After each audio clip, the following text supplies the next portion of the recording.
October 7th, 2023. This is Efrat Fenigson, and I'm here to share an update from Israel-Hamas war, which started this morning. I'm going to share some key details and concerns, mostly based on Israeli citizens' voices from the ground and based on official statements. This is a very tough day for me and for us in Israel, and it is tough for people of Palestine too, especially now that Israel is starting to attack back. This war and every war is a horrible thing for everyone involved, except for those who get rich from it, right? This morning, around 6 a.m., around sunrise, hundreds of Hamas terrorists, at least 300, breached the border fence in multiple places, completely unimpeded, leading to terror attacks and kidnappings in Israeli towns or villages.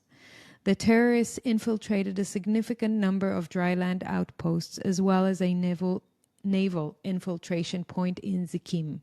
Apparently, Israeli defense forces that were supposed to be around Gaza were placed around the West Bank because of security concerns, so that the Gaza envelope was left unoccupied with military. They say around 60 to 80% of that area was left without the IDF forces that were supposed to be there. Soldiers are being recruited for reserves as we speak from this morning, but because of stupid reasons such as no public transport, they're waiting hours to get to the bases. Mainstream media, this is an interesting point, apparently admits that IDF spokesperson is forbidding them to tell the complete truth about what's happening, highlighting a lack of transparency. And this is to the Israeli citizens. I'm not even talking about overseas. I'm talking about to the people of Israel here. For hours and hours, the reports that came from the mainstream media were completely lacking, and people started to rely mostly on the news from each other, from people on the ground. Only now, 6 p.m. Israel time, or it's actually 7 already, 12 hours after the event started, we received the first formal statement from the IDF spokesperson, and I will include an article with that statement in the notes. A year ago, there was a military operation in Gaza to prepare for such events, and ongoingly there are trainings for these kind of scenarios.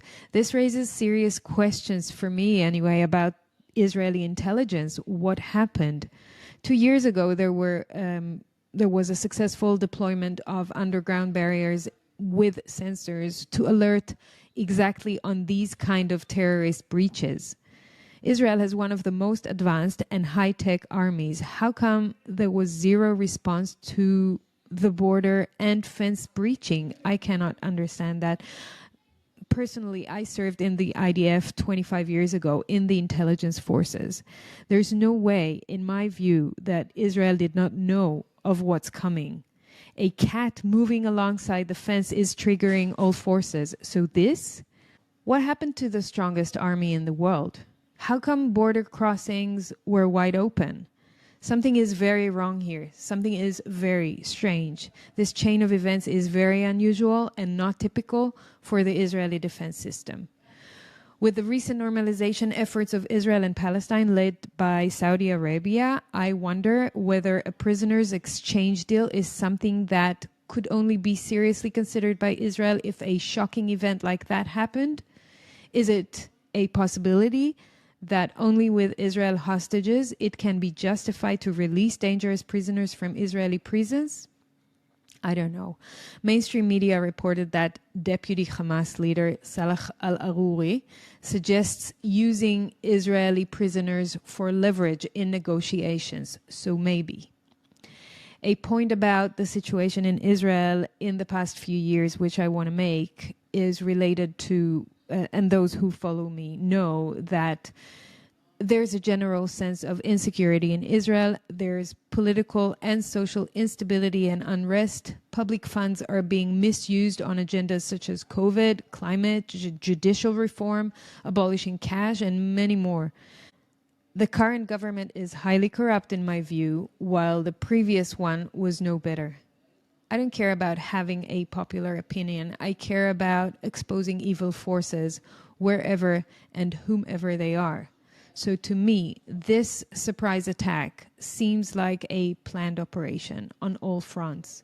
This is a failure to protect the people of Israel, for sure. Perhaps the biggest failure since the Yom Kippur War exactly 50 years ago, if not bigger.